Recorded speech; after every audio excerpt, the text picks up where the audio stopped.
4 बोतल वोडका, काम मेरा रोज का ने भारत का भविष्य तबाह कर रखा है। हम ना एक ऐसे समाज में जीते हैं जहां लड़कों से बात करता देख जो भाई हड़काते हैं, लड़कों से बात करता देख जो भाई हड़काते हैं, वही भाई अपनी गर्लफ्रेंड के किस्से घर में हंस हंस कर सुनाते हैं। और मैं बता दूं, महिला सुरक्षा के मामले में हम आज भी चौथे नंबर पर आते हैं। हम ना एक ऐसे समाज में जीते हैं जहां पत्थर की मूरत को लगते हैं 56 भोग और भूखे नंगे तड़पते सो जाते हैं लोग, भूखे नंगे तड़पते सो जाते हैं लोग। मजदूर को मजदूर समझिए, मजबूर नहीं। गरीब को काम दीजिए, दान नहीं। और अगर दान देने के इच्छुक हैं तो जीते जी रक्तदान दीजिए और मरने के बाद अंग दान देकर किसी मरते हुए को जीवन दान दीजिए।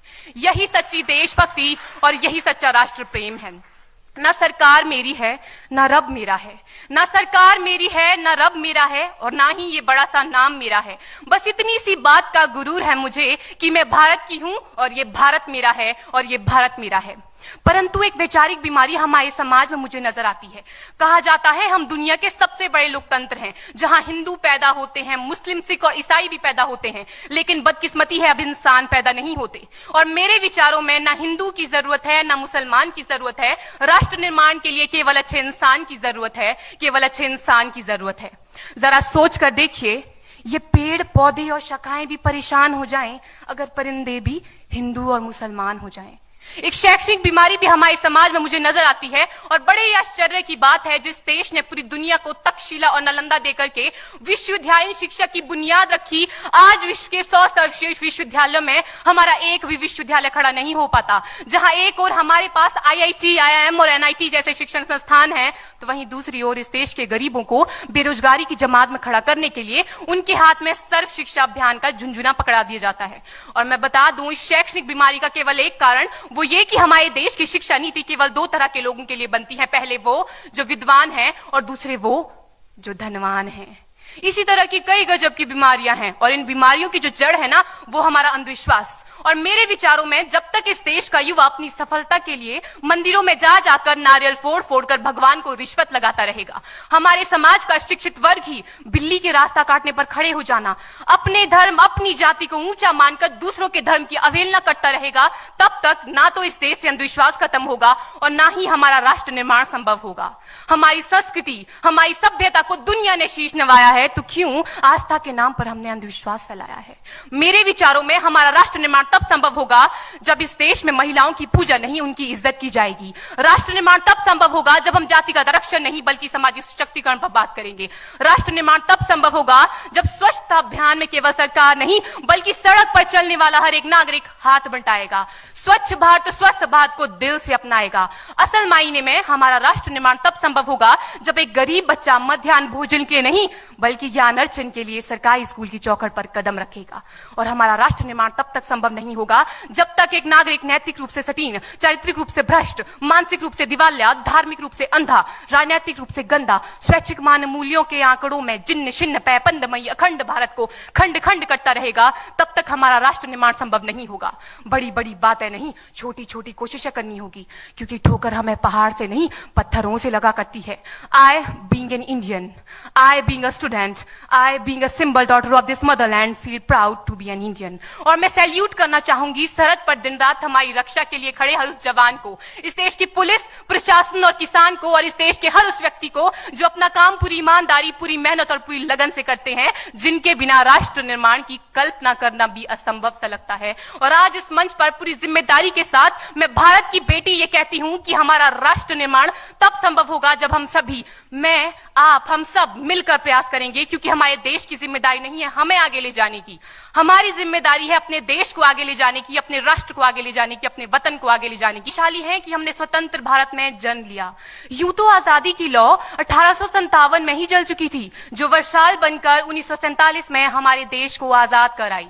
प्राचीन, मध्यकालीन और वर्तमान भारत के उदाहरणों से स्पष्ट करना चाहूंगी कि जब हम फिरंगियों के फेरे में फंस गए थे तो रंग दे बसंती चोला की एक आवाज पर टोलों के टोले उमड़ आते थे, और उनके वंदे मातरम के नारों से खून में आने वाला 5-5 डिग्री का तूफान अंग्रेजी शासकों की जड़ों में तूफान ला देता था। लोग मर जाते थे, मिट जाते थे, फांसी चढ़ जाते थे, तो वो भी अपनी देशभक्ति साबित कर रहे होते थे, क्योंकि ये उस दौर की देशभक्ति की कसौटी थी। उसके बाद 62, 65 और 71 के युद्धों में अपना सुहाग गवा देने वाली औरत, जब घर के हालात ये हो जाया करते थे कि प्यार भी भरपूर गया, मांग का सिंदूर गया, नन्हे नौनिहालों की लंगोटियां चली गई, छोटी छोटी बेटियों की चोटियां चली गई, बाप की कमाई गई, भाई की पढ़ाई गई, ऐसा एक विस्फोट हुआ पता ही चला नहीं, पूरे जिस्म की ही कई बोटियां चली गई। और आपके लिए तो एक आदमी मरा है साहब, किंतु मेरे घर की तो बावजूद भी एक मां अपने बेटे को सरहद पर दुश्मनों की धज्जियां उड़ाने के लिए भेज देती थी और उसे पत्र लिखाकर ये भेजा करती थी कि अम्मा ने खत लिखा है बड़े ही चाव से, पुत्र मेरे ना घबरा जाना, 1 इंच भी पीछे ना हटना, चाहे इंच इंच कट जाना, चाहे इंच इंच कट जाना। इस तरह पूरा परिवार अपनी देशभक्ति साबित कर रहा होता था। तब देश बलिदान मांगता था, तब देश लड़ जाने को कहता था, तब देश मर जाने को, मिट जाने को, फांसी चढ़ जाने को कहता था। किंतु आज देश लड़ जाने को नहीं कहता, आज देश मर जाने को, मिट जाने को, फांसी चढ़ जाने को नहीं कहता, बल्कि मेरे विचारों में यदि कोई व्यक्ति अपना काम पूरी ईमानदारी, पूरी मेहनत और पूरी लगन से करे ना, तो वही सबसे बड़ा देशभक्त है। मैं नहीं मानती कि फेसबुक और व्हाट्सएप की डीपी को 3 रंग में रंगना ही देशभक्ति है। और यदि आप कहेंगे कि साल में 2 बार हाथ में तिरंगा ले लेना देशभक्ति है, तो मैं पूछना चाहूंगी कि फुटपाथ में रहने वाला वो बच्चा ट्रैफिक की छांव में नंगे पांव में जब तिरंगा बेच रहा होता है, तो क्या इसे आप उसकी देशभक्ति कहेंगे? ये उसकी देशभक्ति नहीं, उसके पेट के भूख की शक्ति है जो उसे ऐसा करने पर मजबूर करती है। क्योंकि ना मस्जिद को जानते हैं, न शिवालों को जानते हैं, ना मस्जिद को जानते हैं, न शिवालों को जानते हैं। जो पेट के भूखे होते हैं ना, वो सिर्फ भोजन के निवालों को जानते हैं, वो सिर्फ भोजन के निवालों को जानते हैं। अपने परिवार, अपने समाज, अपने देश के लिए समर्पण का भाव है देशभक्ति। और हर देशद्रोही के जीवन में आने वाला तूफान है हमारी सच्ची देशभक्ति, ताकि हर देशद्रोही ये समझ सके कि अगर तू परिंदा है तो ये आसमान तेरा है, अगर तू दरिंदा है तो ये शमशान तेरा है, भाईचारे से रहना है तो रह इस जमीन पर, वरना ये कब्र भी तेरी है और यही कब्रिस्तान तेरा है और यही कब्रिस्तान तेरा है। लेकिन एक देशद्रोही से ज्यादा देशभक्ति तब आहत होती है जब एक बेटा अपने बूढ़े माँ बाप को वृद्धाश्रम की चौखट पर छोड़ आता है। करा उठती है वो देशभक्ति जब मुसीबत में फंसे लोगों की जान बचाने से ज्यादा हम सेल्फी लेकर अपने लाइक बढ़ाने में लगे रहते हैं। आज के इस दौर में वो युवा जिनके ऊपर जिम्मेदारी थी अपने देश, अपने समाज, अपने राष्ट्र की आशाओं को बांधे रखने, क्या हिंदुस्तान महान था, महान है, महान रहेगा। मेरा हिंदुस्तान महान था, महान है, महान रहेगा। होगा हौसला सबके दिलों में बुलंद तो एक दिन पाकिस्तान भी जय हिंद कहेगा। पाकिस्तान ही क्यों, सारा जहान जय हिंद कहेगा। क्योंकि सारे जहां से अच्छा हिंदुस्तान हमारा, सारे जहां से अच्छा हिंदुस्तान हमारा। हम बुलबुलें हैं इसकी, ये गुलिस्तान हमारा, ये गुलिस्तान हमारा। जय हिंद, वंदे मातरम।